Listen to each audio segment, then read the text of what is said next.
case, Sylvia Engel, as chair of the Middlesex County Board of Elections et al.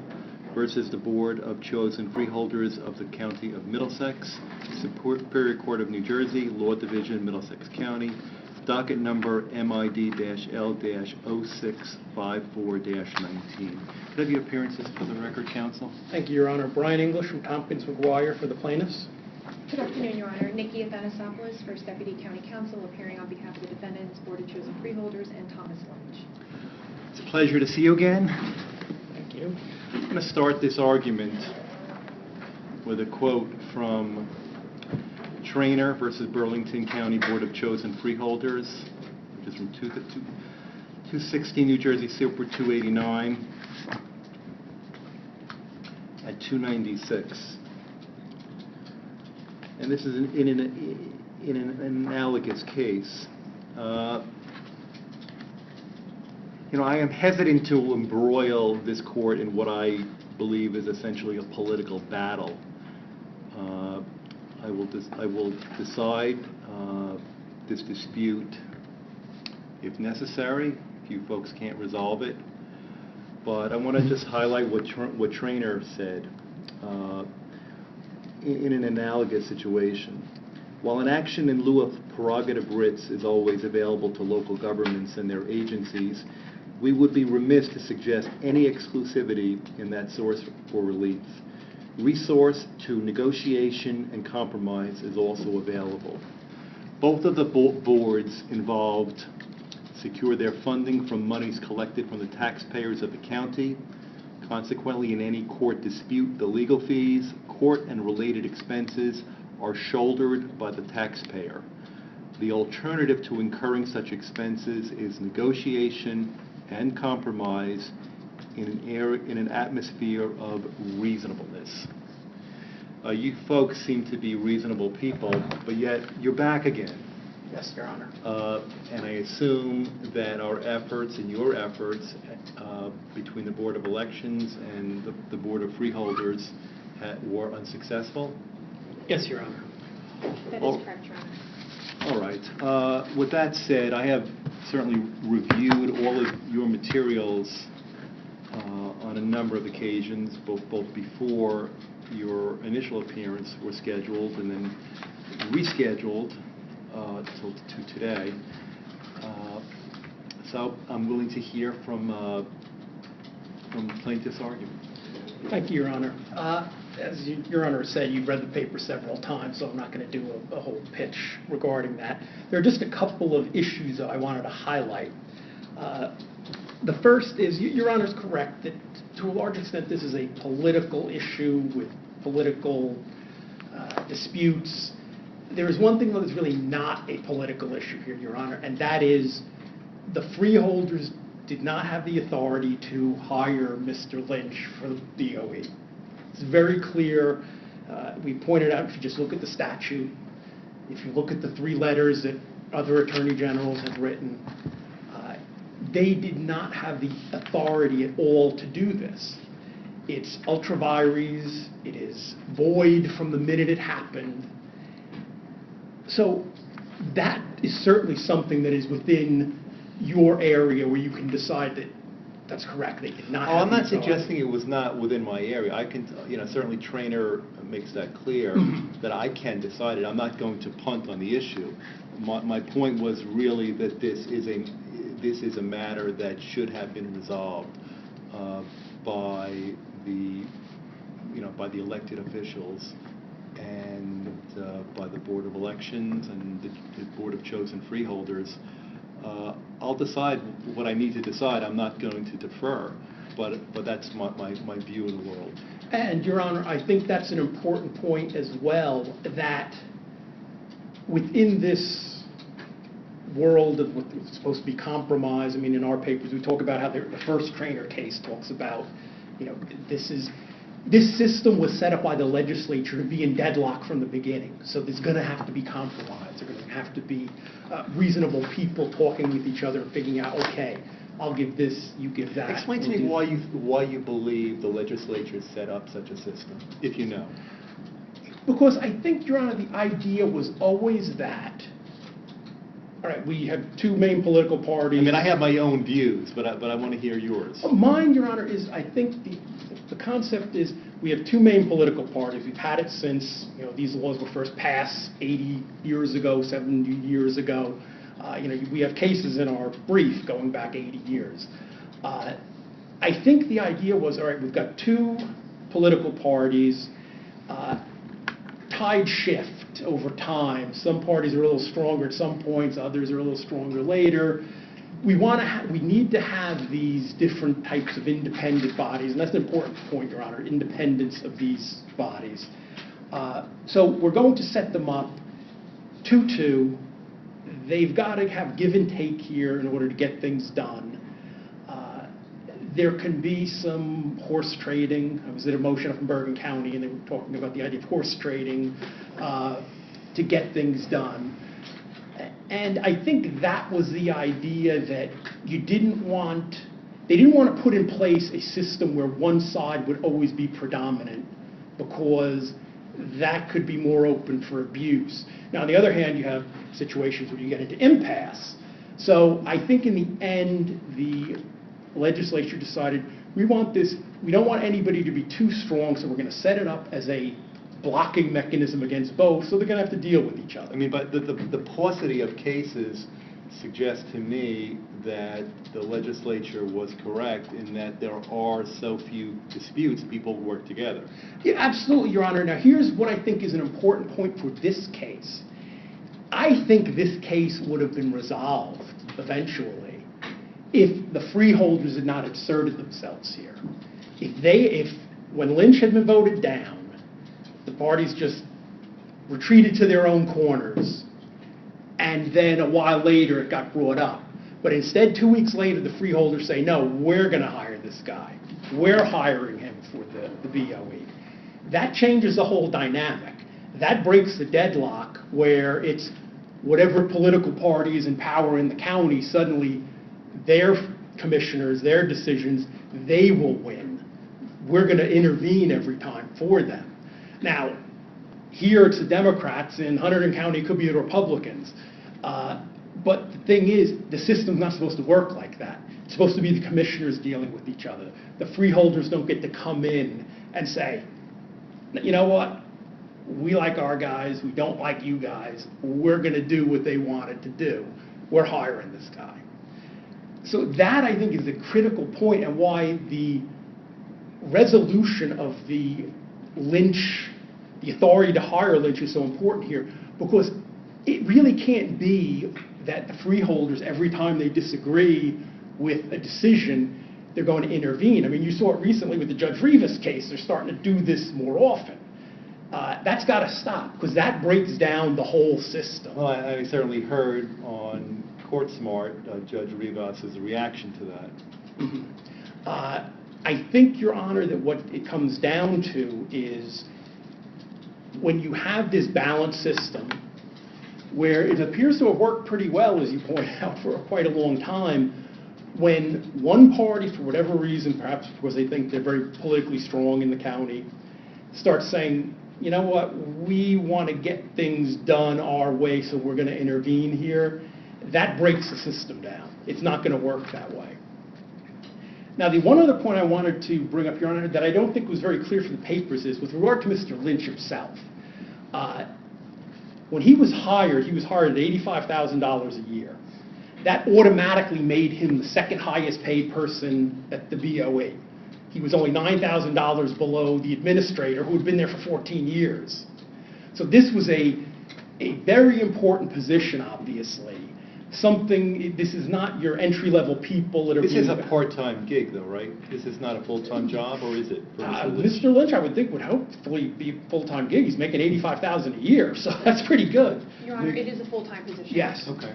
So that's, as I said, he's right below the guy who was administrator for 14 years. So this was a critical employee being hired. There was a dispute about it.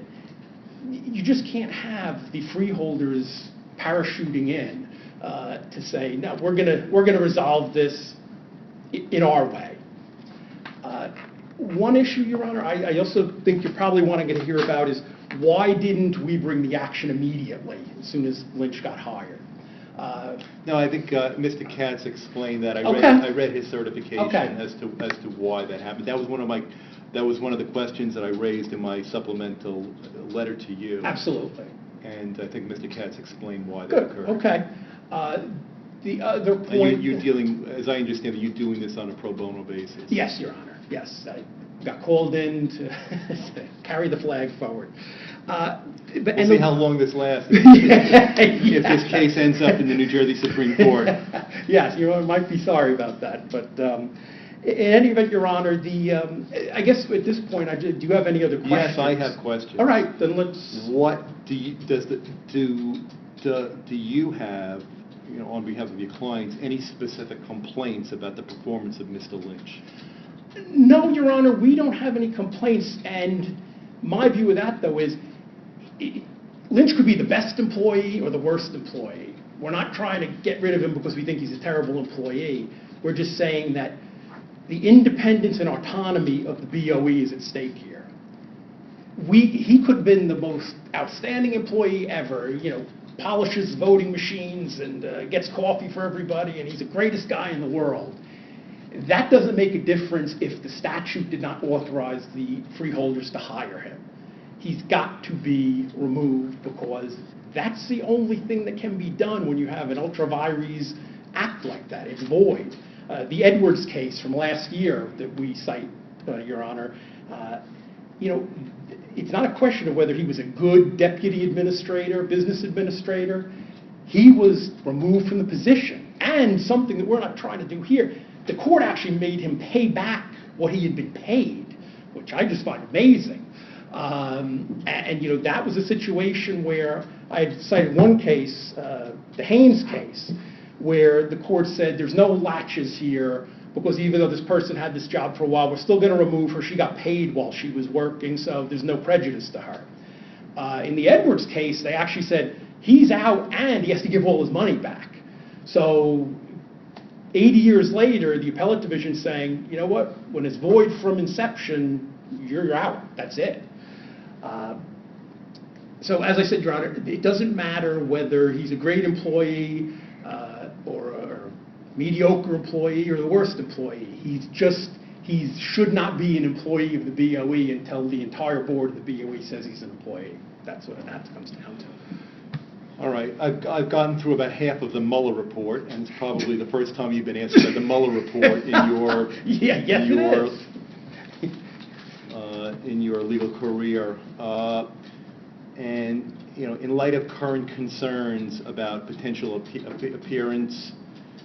potential interference in our electoral process, whether by the Russians or anyone else. And I can't imagine the Russians going to be too concerned what goes on in Middlesex County, but who knows? Yeah, you never know. What should the freeholders have done if the Board of Elections remained deadlocked regarding the hiring of Mr. Lynch? Should they have done nothing? Well, Your Honor, I think the answer there is the Traynor line of cases kind of gives us a roadmap for that. I mean, there in Traynor, you had they couldn't agree on budget allocations. The freeholders were playing around with the budget allocations, but since the BOE members were deadlocking, they couldn't be challenged. Finally, when there was a lawsuit, and the trigger for the lawsuit was the freeholders in that situation, actually they created the position of superintendent of elections. They took all the money for the Board of Elections and gave it to the superintendent. They took all the furniture and equipment and gave it to the superintendent. The only thing they kept in place was the salaries for the BOE members. They even, if I remember correctly, changed the locks in the office and didn't give the BOE members keys. And even once all of that happened, the BOE could not agree on an attorney to represent them. So it was completely deadlocked, completely dysfunctional. And there in Traynor, you go to court and you say, this entity is no longer operating. It's completely dysfunctional. They can't accomplish anything. It's creating a danger to the population as far as their voting rights go. That is where I think the court has to get involved. I mean, there's another case we cite, Your Honor, I think in our reply papers, the name is escaping right now, where there was an issue of challenging ballots. And the court there said, you know, if the BOE cannot agree, and we get to the point where there's no way they're going to agree, then the court comes in. And that would be... Your view basically is you did what you were obligated to do, which is go to court. Yeah, Your Honor, yes. And I think that, yes, we finally, when you read Mr. Katz's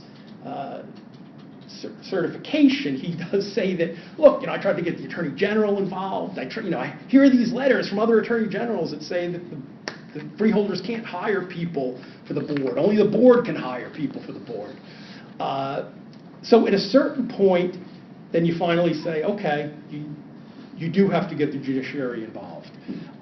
What can't happen, though, is the freeholders to decide the issue themselves. That's our key point. So as I said, Your Honor, independence and autonomy. The freeholders can't barge in all the time and say, no, we're going to do it our way. That just can't work that way. Any other questions, Your Honor? No. Yes. I assume, counsel, you were involved in settlement negotiations. Yes. Without discussing on the record what those were, and those were unsuccessful. Have you considered the prospect of mediation to resolve this? Your Honor, I don't know what a mediator would really do here, because it's not getting into the negotiations, but there's a very specific point that the parties are stuck on. And I don't think it's something that a mediator would really be able to resolve. So I just don't think that would be a useful avenue to go down. So you think that at this juncture, the best thing is for me to call it one way or the other? Yes, Your Honor. I think that would move people to maybe be more reasonable. Okay. Anything else you'd like to add? I believe that's it, Your Honor. Thank you. All right. Counsel for the county, why don't you tell me your view of the world, and start off with this. What specific authority did the freeholders rely upon to appoint Mr. Lynch? Your Honor, the freeholders relied upon NJSA 19:6-17, which provides for the freeholders having the discretion to establish the salary and the hiring of Board of Elections employees. With that being said, Your Honor, and as specifically set forth in our papers, the freeholders acted upon the recommendation of the Commissioner of Registration. And but where in that statute does it say that if there's a tie, that the freeholders can simply pick somebody that they want? It does not. It does not provide for a deadlock situation. And as I stated, they acted upon the recommendation of the Administrator and the Commissioner of Registrations. Is it just a coincidence that they're all Democrats? It is a coincidence because if I can just take it a little further, a Democratic vacancy existed on the Board of Election staff. Based on past practice and custom, which I'm sure the plaintiffs do not dispute because the same practice was implemented with them, a Democratic vacancy existed. Based on past practice, the Administrator approached the Democratic Commissioner seeking a recommendation for an eligible candidate.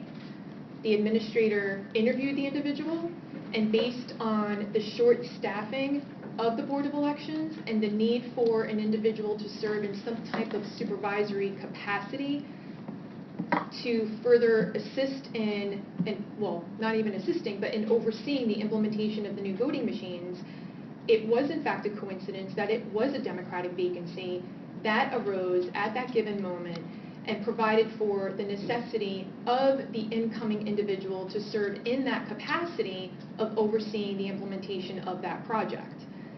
When the Administrator interviewed Mr. Lynch, he made a determination that he was a prime candidate to serve in that capacity and, of course, to fill the Democratic vacancy. Based on that, he then made the recommendation to the Board of Chosen Freeholders to hire him. And to make the record vividly clear, the Freeholders acted upon the recommendation of the administrator and hired him as a Board of Elections employee. That is his designation, that is his title for purposes of the Freeholders. The Freeholders pay all of the Board of Elections, including the commissioners, their salaries, including their benefits as well. And Mr. Lynch was hired as a Board of Elections employee. The title of project manager was assigned to him internally by the board, by Mr. Voelkrol, the administrator, by virtue of assigning him the task of, as I previously stated, overseeing the implementation of the new voting machine system and software and machine purchase. Okay. Then why do you think the plaintiffs are so upset about what happened? It seems to be you're setting it as sort of a normal course of events that happens routinely, and it could happen tomorrow. Exactly, and that's, I'm at a loss, to be quite honest with you, Your Honor, because the practice that is set forth in our papers, and as I previously reiterated, is a practice that has been in place for, I can't even tell you how many years, or at least it's set forth in the certifications of Mr. Frankel and Mr. Voelkrol. That's just, for lack of a better description, that's just how it's always been done when there's been a vacancy. When there was a Republican vacancy, Mr. Voelkrol, the administrator, approached the Republican commissioners and adopted that same practice in interviewing a Republican candidate and making the recommendation to the freeholders to hire him or her in that case. This specific instance, I'm not quite sure why, and that was one of our arguments in our papers, Your Honor, is that they provided no substantiated reason or logic why they disapproved of his hiring. And because of the need and out of necessity and urgency in implementing the new voting machines, the recommendation was still pushed through to the freeholders to recommend his hiring. And the freeholders acted upon that recommendation of the administrator. Well, what's going to prevent the freeholders from doing really whatever they want to involving the Board of Elections? Well, it's respectfully, Your Honor, it's. I know I'm in trouble when somebody says respectfully, and when I'm told told most respectfully, I should hide under the chair. No, I'm kidding. Your Honor, it's our position that the freeholders acted well within their statutory capacity and authority. This is a unique circumstance in that the freeholders acted out of necessity and urgency, number one, to fill the vacancy which existed. And if it was a Republican vacancy... But why couldn't the Board of Elections have done that? They didn't. They were at an impasse and provided no logistical... But isn't that the whole point, what the legislature set up, as your colleague, Mr. English, pointed out, that the New Jersey legislature set up this impasse situation for the reasons that Mr. English suggested, or other reasons that perhaps you didn't want somebody too far to the right or too far to the left, and you wanted more of a compromise candidate to be on the Board of Elections? I mean, to serve as an employee of the Board of Elections? And that's precisely the core of the issue here, is that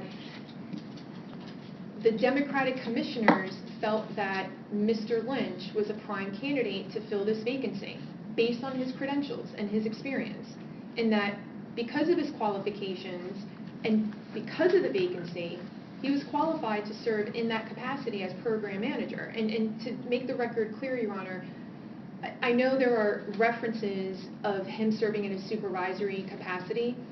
No one reports to Mr. Lynch. He doesn't have any employees or any staff that report to him. He was assigned as the program manager. But he's, according to what I understand, he's the second highest paid position in the Board of Elections. That may be true. I don't have the salary. So I assume list here. if that's the case, people are going to listen to what he has to say. As it pertains to the implementation of the voting machines, yes.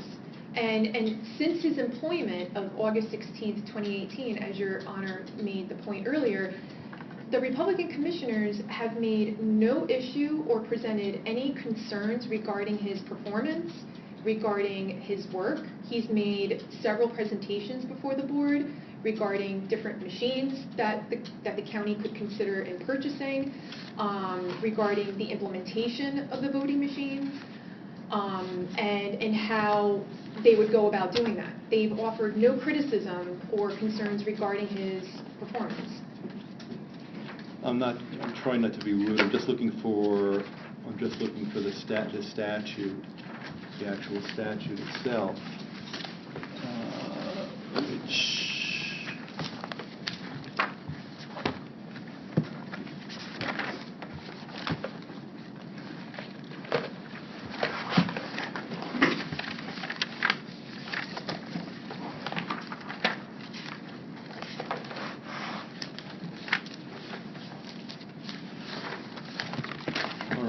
I just had, this is NJSA 19:6-17. That's the statute that you claim, counsel, gives you the authority to do this, or the freeholders the authority to do this? In addition, Your Honor, as I stated in the papers, if I can just quickly cite some other statutes that are relevant to this.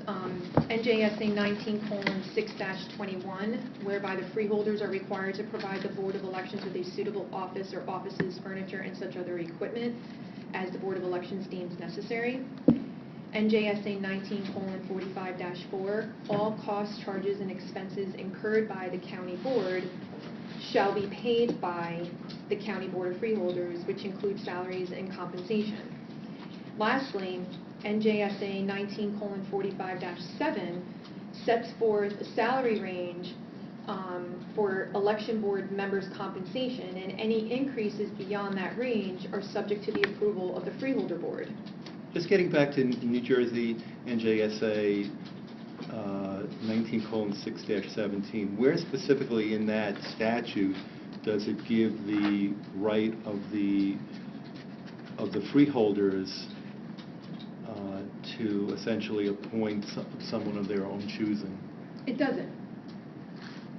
It doesn't. So, And if that's the case, how can I, relying upon that statute, rule in your favor? the statute says that the compensation of Yeah, but, such... well, that's talking about compensation, but, you know, the statute reads, I'm sure both of you have memorized this in your sleep.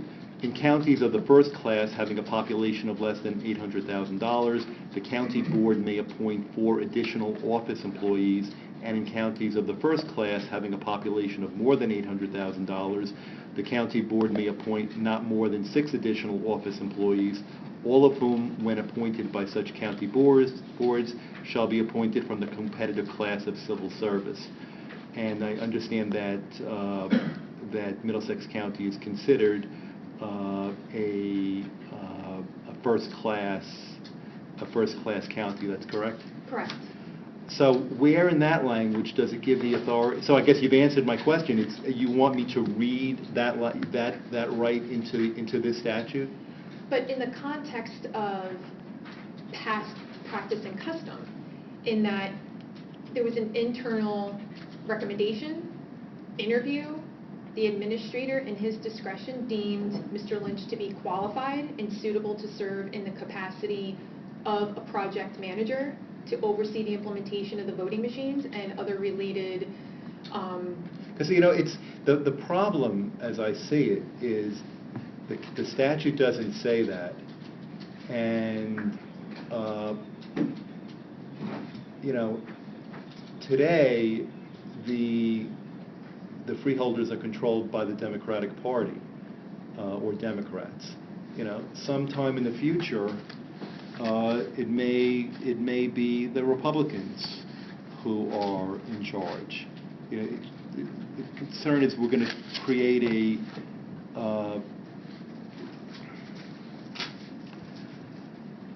you know, a precedent that the party who's in charge of the freeholders is going to be intervening in the work of the Board of Elections. That's my concern. I respectfully disagree, Your Honor. Tell me why. Because in this case, the statute provides that the freeholders have the discretion, not the discretion, they approve the salaries and essentially the hiring of an individual for the Board of Elections.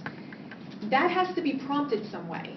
They don't just unilaterally make that decision. It's prompted by the recommendation of the administrator of the Board of Elections, which is exactly what happened in this case.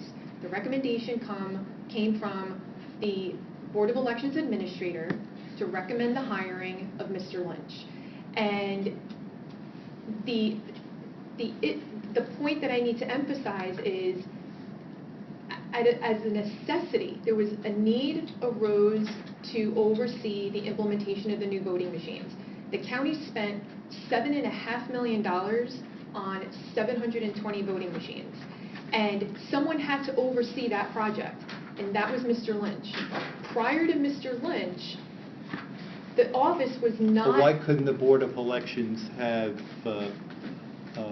simply picked somebody that they all agreed to, both the Republicans and the Democrats? They weren't able to because, as it stands, the Board of Elections, the office itself, is short-staffed. And no one within the office, an existing employee, was capable of providing that supervision or that oversight over such a project. It's a big undertaking because they were already overloaded with all of the other work in the Board of Elections in light of the vote by mail legislation that was just passed last summer, and the voting machines. That was a huge undertaking that could not have been assigned to an existing employee in the Board of Elections. So knowing that they were short-staffed, knowing that there was no one already serving as an employee in the Board of Elections that can take on such an undertaking of the voting machine implementation, and due to the Democratic vacancy, the administrator and the commissioner made the recommendation for the hiring of Mr. Lynch, and the freeholders acted upon that based on their recommendation. That's what prompts 16-7. That's what brings that into play. I interrupted you many times, so if you feel free to continue whatever else you'd like to add. And I'm not trying to cut you short at all. No, absolutely. I mean, Your Honor, as you said, you're familiar with the papers and the submissions.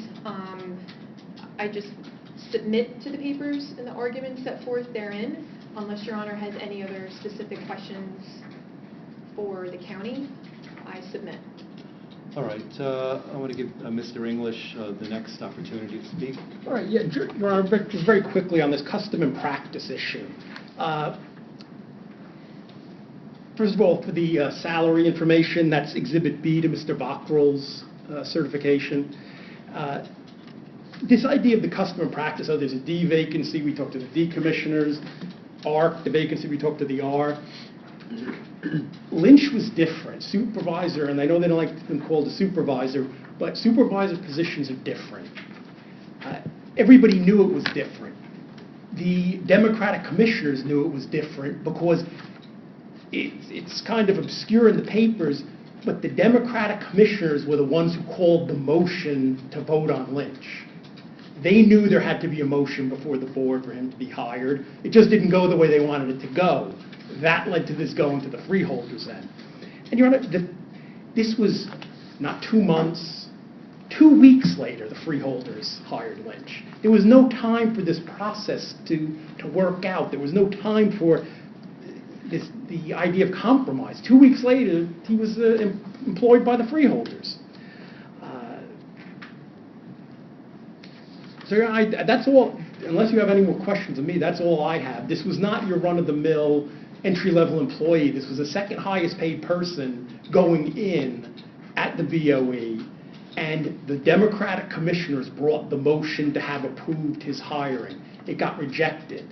So, well, what about counsel's comments that this is based upon custom and practice, and that I should sort of read custom and practice into that statute? Well, two aspects of that, Your Honor. First of all, the fact that the freeholders have to supply the money for the board I mean, that means they could interfere with just about anything in the state. I mean, anything in the county. I mean, they could, any place where they give the money for it to be run, it's very clear you couldn't have independent boards then.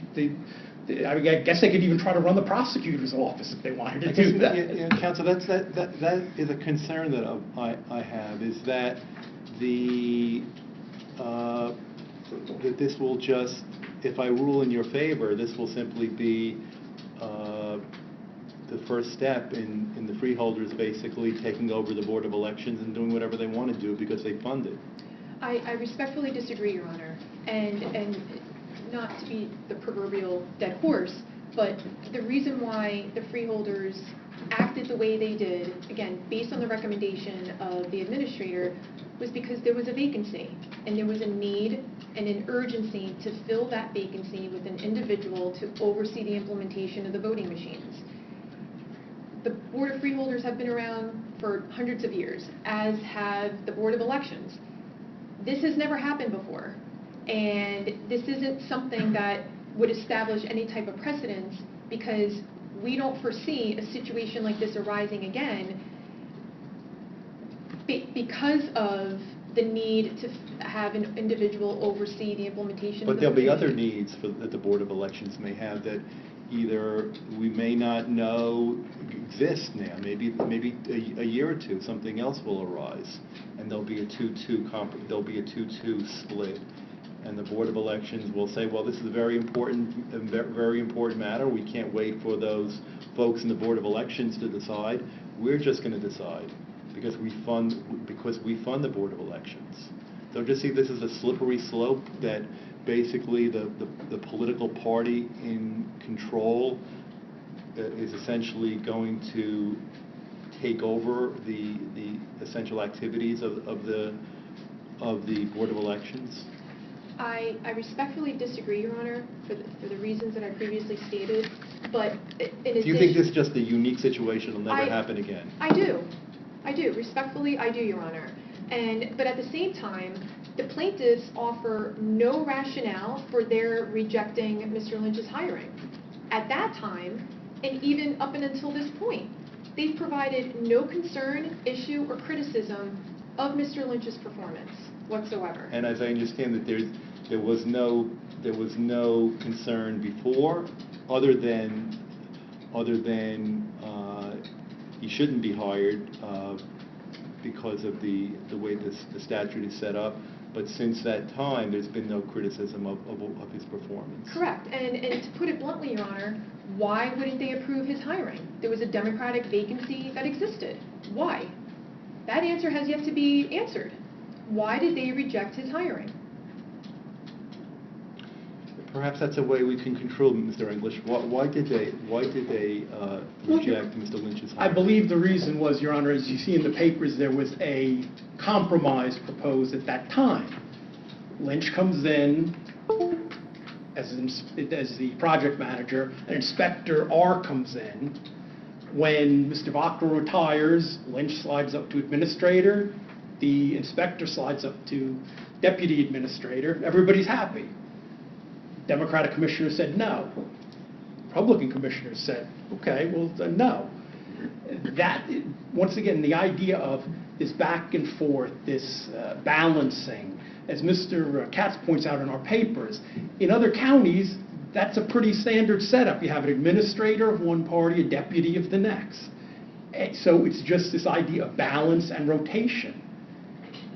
Here, the Democratic commissioners didn't want that, and that's really caused this problem. And as I said, I think in the end, it probably would have gotten worked up somehow if the freeholders had not interjected into this. Now, what I'm hearing today is maybe the administrator gave the freeholders some bad information as far as how this had been handled, but we know for a fact, Your Honor, that there was a vote on Mr. Lynch. It was rejected. That's the end of the story under the statute. It's done. Thank you, Your Honor. All right, I want to give you the last opportunity. Just as a point of clarification, and I don't have Mr. Frankel here, but when that issue was raised regarding the compromise, it was his recollection that it wasn't instantaneous to the vote or the rejection of the hiring of Mr. Lynch. He recalls it being at a later time. But My understanding was the same meeting, Your Honor.